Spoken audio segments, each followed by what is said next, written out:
السلام عليكم ورحمة الله وبركاته أعزائي الطلبة. اليوم نحاول أن ننطي أو نشرح الشغل اللي ينجز على الكمبريسر. هناك 3 أنواع من الشغل، ممكن يكون ايزوثيرمال أو أدياباتيك أو بايوتروبيك. نبدأ بالشغل بالايزوثيرمال بروسيس. The air is taken from the atmosphere during the intake section process AB. يسحب الهواء خلال إجراء الدخول اللي هو السحب AB at constant pressure B1 and volume V1. في نهاية الإجراء عند النقطة B at the end of the intake process the air is compressed during a part of the return process.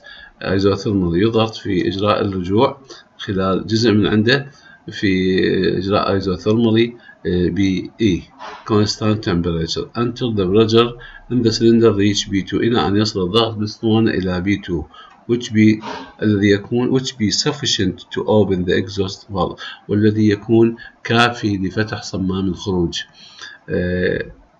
صمام الطرد أيضا يسمونه. The compressed air is pushed to the storage tank فيدفع الهواء المضغوط إلى وعاء الخزان. The piston continues moving until reach the point F ويتحرك المكبس إلى أن يصل إلى النقطة F at constant pressure خلال إجراء ثابت الضغط during the process EF. The cycle is complete by taking out the air and starting off the section stroke by decreasing the pressure from B2 إلى B1. ويبدأ الإجراء الجديد أو الدورة الجديدة من خلال شوط السحب حيث ينخفض به الضغط من B2 إلى B1.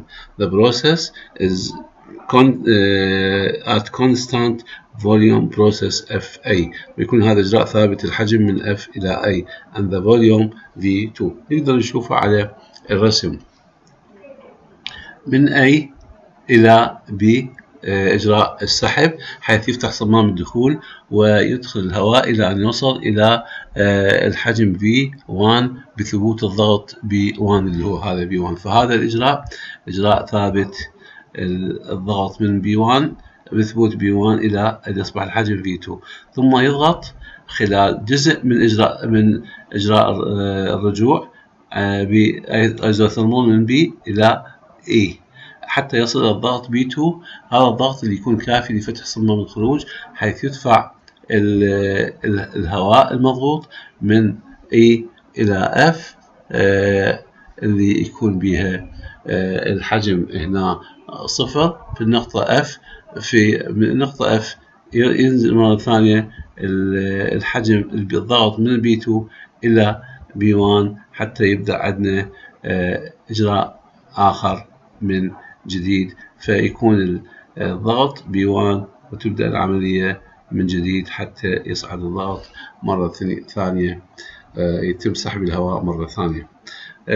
حتى نحسب الشغل المنجز خلال هذا الإجراء. فالشغل المنجز يساوي لنا ABEF الاريا ABEF وهاي الاريا راح تساوي لنا الاريا OE-EF زائد الاريا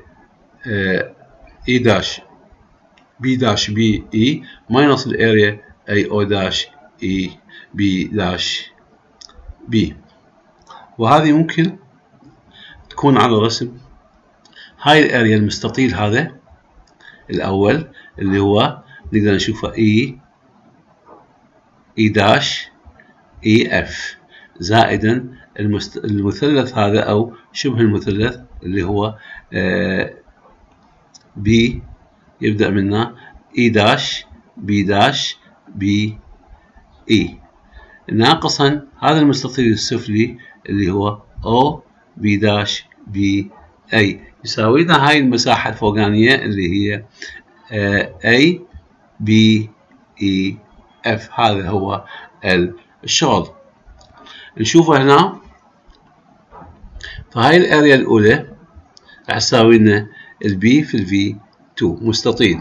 الاريا الثانية اللي هي تحت المنحني هي إجراء ثابت درجة الحرارة فنحسب بهذا الشكل B1 لين V1 على V2 ماينص المثلث الأسفل المستطيل السفلي اللي هو V1 V1.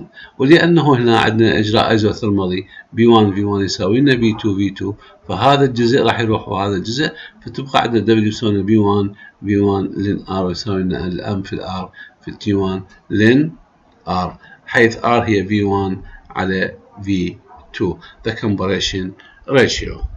بالنسبة للإجراء الثاني اللي هو الإجراء البوليتروبيك بروسيس. في الإجراء البوليتروبيك بروسيس راح يكون عندنا عملية الإجراء الانضغاط يكون يمثل بالبي دي كما موجود بشكل ودي اف يعطينا إجراء عملية دفع الهواء بثبوت الضغط B2. نقدر نشوفهن أيضا على الشكل هذا اللي هي عملية الضغط BD وعملية الطرد ودفع الهواء إلى الخزان هي BF. والمساحة أيضا راح تكون بنفس الطريقة السابقة إنه هي راح تكون بمكان كل سي بذاك الشكل راح نخلي هنا D فيكون عندنا بهذا الشكل الرسم مالتنا وممكن الحجوم تكون بهذا الشكل. W يساوي لنا المساحات الموجودة B2 V2 بلس B2 V2 ماينس B1 V1 على N ماينس 1. هذا إجراء البوليتروبيك ناقصا B1 V1 هو المثلث السفلي. لو نشوف إنه هاي B1 V1 وهاي B2 V2 نحطهم سوس فممكن نحط المشتركة تكون بينه وبين هذا فيصير عندنا 1 ماينس 1 على N وبهالشكل راح يصير عندنا B2 V2 ناقصا B1 V1 في N على N سالبا 1 أو تساوي لنا N على N ناقص 1 في الM في الR في T2 ماينس T1 أو W يساوي لنا الN على N ماينس 1 B1 V1 في الB2 على الB1 B2 على الB1 ماينس 1. ونعرف أن العلاقة بين الB2 والB1 فممكن يكون الإجراء بهذا الشكل W يساوي لنا هاي المعادلة أو تكون هذه المعادلة. وحنعرف أنه الV1 على الV2 هي الR فراح يكون عندنا بهذا الشكل بالنسبة للإجراء مالتنا. بس احنا المعادلة الأكثر استخداما هي هذا الجزء لأنه دائما ينطينا B1 و B2 أو نسبة الضغط اللي هي B2 إلى B1 اللي ممكن أن توضع بهذه المعادلة. الحالة الثالثة اللي هي عندما يكون عندنا الإجراء الانضغاط هو أدياباتيك أو ايزنتروبيك. هالحالة راح يكون عندنا عملية الضغط هي العملية BEC in this figure and الانضغاط يكون عندنا عملية الدفع هي خلال الإجراء CF اللي تكون at constant pressure إلى خزان المضغوط دفع الخزان المضغوط and the work done can be done in this process. نفس المعادلات السابقة فقط نحط بمكان كل نخلي كيف يصير عندنا المعادلات بهذا الشكل. وأيضا المعادلة هذه اللي هي أكثر استخداما في عملنا خلال هذا الإجراء. عندنا يقول we can determine the theoretical power consumption for all the method of the compression that discussed before. فيقول ممكن نحسب هنا كل العمل أو الضغط أو الشغل اللي القدرة المصروفة نظريا من خلال الإجراءات السابقة. ويكون عندنا N ممكن تكون N هي the number of motor revolution بسكن عدد دورات المحرك في الدورة. وال NW the number of compression stroke بير سكن. وال NW تكون عدد الإجراءات اللي صار بها أو الدورات اللي صار بها انضغاط خلال بالثانية الواحدة. فNW تساوي لنا N عندما يكون عندنا single acting compressor يعني يصير عندنا انضغاط واحد في كل دورة.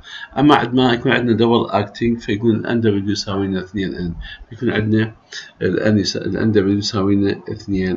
And by multiplying the equation of the work done in 3 cases by NW to get the power consumption in kilo. وبضرب الشغل المنجز في كل إجراء من الإجراءات السابقة اللي حسبناهم في NW ممكن نحسب القدرة المستخدمة أو المصروفة خلال الإجراء. شكرا وإلى اللقاء.